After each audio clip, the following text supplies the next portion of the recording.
बस कुछ दिन की बात और है और 8th पे कमीशन लागू हो जाएगा।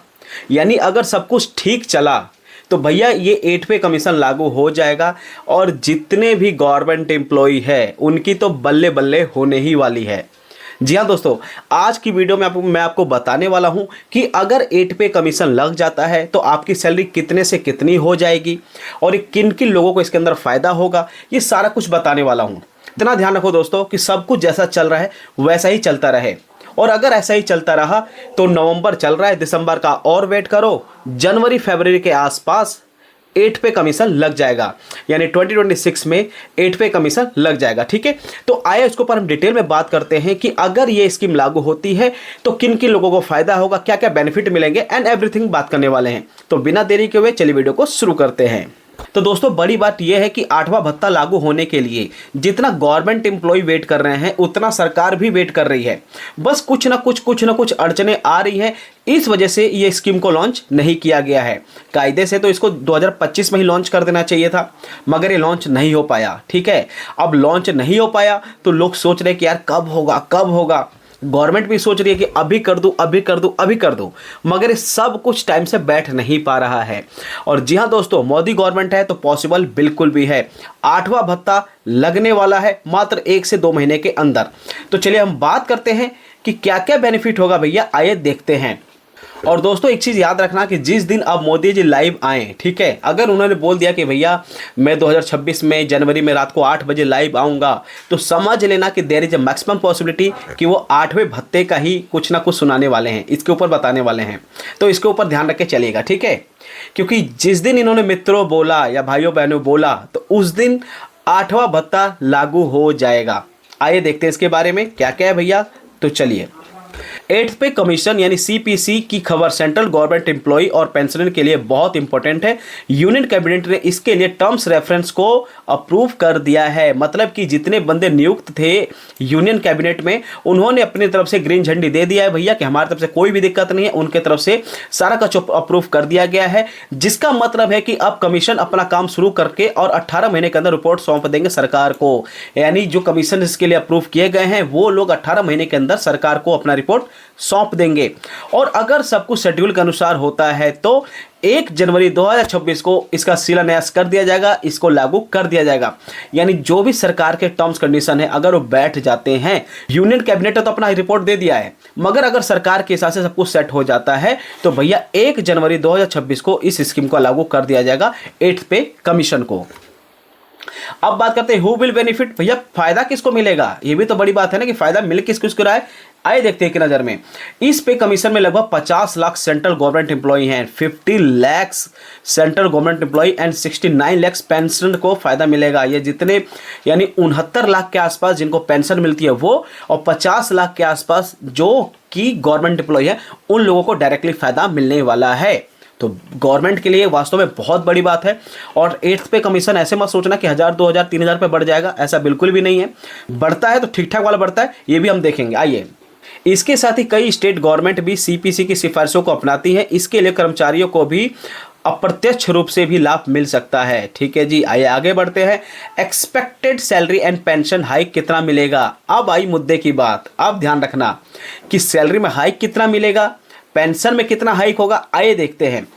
अभी तक हाइक और एग्जैक्ट नंबर तय नहीं हुआ है, लेकिन रिपोर्ट के अनुसार जो रिवाइज सैलरी और पेंशन होगा कम से कम 1.3 से लेके 2.46 के बीच हो सकता है। इट मीन्स कि अगर जिसकी 50,000 की सैलरी होगी, 1 लाख की सैलरी होगी, और अगर 1.83 से लेकर 2.46 के बीच अगर 8 पे पेंशन लागू होता है तो समझो कितना बड़ा बदलाव आएगा सैलरी के अंदर।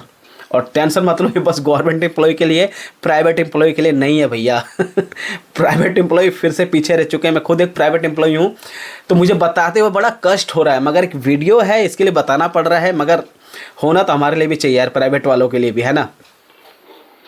अगर फैक्टर ज़्यादा रखा गया तो नेट सैलरी और पेंशन ज़्यादा बढ़ेगी, बिल्कुल सही बात है। कमीशंस इस बात पर ध्यान देगी कि इन्फ्लेशन, कॉस्ट ऑफ लिविंग के हिसाब से कॉम्पनसेशन फेयर हो, बिल्कुल सही बात है, क्योंकि हमारे देश में जो इन्फ्लेशन है 6 से 7% के आसपास है, और अगर ये सब चीज़ें ध्यान में नहीं रखा गया, कॉस्ट ऑफ लिविंग को ध्यान में नहीं रखा गया, तो फिर फायदा क्या होगा 8 पे कमीशन का लागू करके। इससे पहले जो 2016 में लागू हुआ था उससे भी अच्छी खासी हाइक देखने को मिली थी, बट इट मीन्स कि अगर ये भी लागू हो जाता है, इन्फ्लेशन को ध्यान में रखा जाता है, कॉस्ट ऑफ लिविंग को ध्यान में रखा जाता है, तब जाके गवर्नमेंट के जो एम्प्लॉय हैं उनकी सैलरी पे बहुत बड़ा बदलाव देखने को मिल सकता है।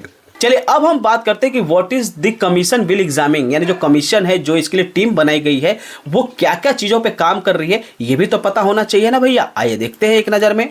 तो देश की इकोनॉमिक कंडीशन और फिजिकल डिसिप्लिन बनाए रखने के लिए भी काम कर रही हैं। उसके बाद बात करें डेवलपमेंट वेलफेयर प्रोग्राम के लिए प्राप्त रिसोर्स बचाना है, इस पर भी ध्यान दिया जा रहा है।